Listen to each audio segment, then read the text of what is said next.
So, I want to say I'm genuinely crying, and I'll explain that. We wanted so badly to be able to show our reactions during these videos, but we can't for copyright reasons. But I'm just so moved by those kids' talent and ability that it brings me to tears. I have so much to say. I'm going to have to gather myself a little bit. That was Well, amazing.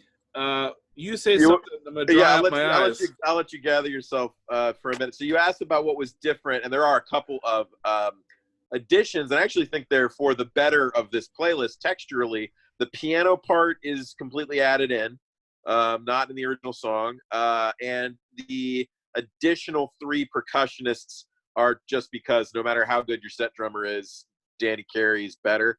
And he would have been playing on his set. He would have had either electronic pads or whatever that he needed to make those additional drum sounds as well. So those were the 2 main things. The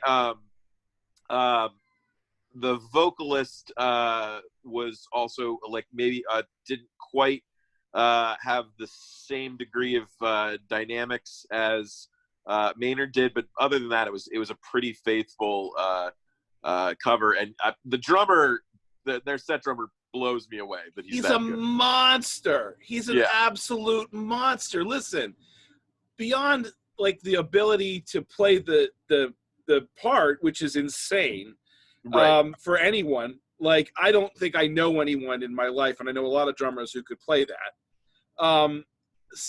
The tone, right? In the drums, the tone is in the hands as much as anything else. And it's a great recording, but the tone in the hands is incredible. What a tone. What an amazing sound. Great studio, whoever's recording them, there's some real cash there, which is awesome. I'm just looking over I'm going to have to listen to more of the O'Keefe Music Foundation stuff for sure. So the drummer, just a savage beast of talent and beauty. For me, when the vocalist started, I was shocking. An amazing amount of like power there, but not too much maturity. Sometimes when little kids sing with like a lot of maturity, it's a little off-putting. Right. But I found it was really natural and sweet. It was really listening to her move from chest voice to head voice. I'm sure that's where the original vocalist is like a little bit more. Yeah. But it worked. It was still great. I love the piano part. It really added to it. Yeah. It's funny with Tool. I never listened to Tool, but I'm like sort of. It's like I'm glad they're out there. Like, there should be a Tool out there doing Tool stuff. Yeah, you need like a minimum like 15 minutes to spare just to get through a song. A single track. Right. But go ahead. I'm sorry. I was just one of the reasons I picked this video is because I was like, oh great, I can't use a Tool music video. I'll use a live song. There's almost no live stuff of Tool that's recorded well. I just though after I made this playlist, I found Vic Firth did did Numa, which is off of their newest album, just focused on Danny Carey's drumming, but the audio quality was there, and so I was between that and this. But I decided in the end that I wanted to get the broader range of instruments that the kids provided. So, well, I'm incredibly grateful. It was incredibly moving to me to see kids just leaning into their ability and their talent that way. It just, for me, that's just God's glory. As a person of faith, like it's tremendous to see that kind of thing. And the song was great. It is really rich in a lot of different textures and things and movement throughout. I think the additional the piano and even separating out the extra percussion parts added to that too. Yep. If this was a food dish, what would it be? Oh boy, that's a good question. I'm gonna go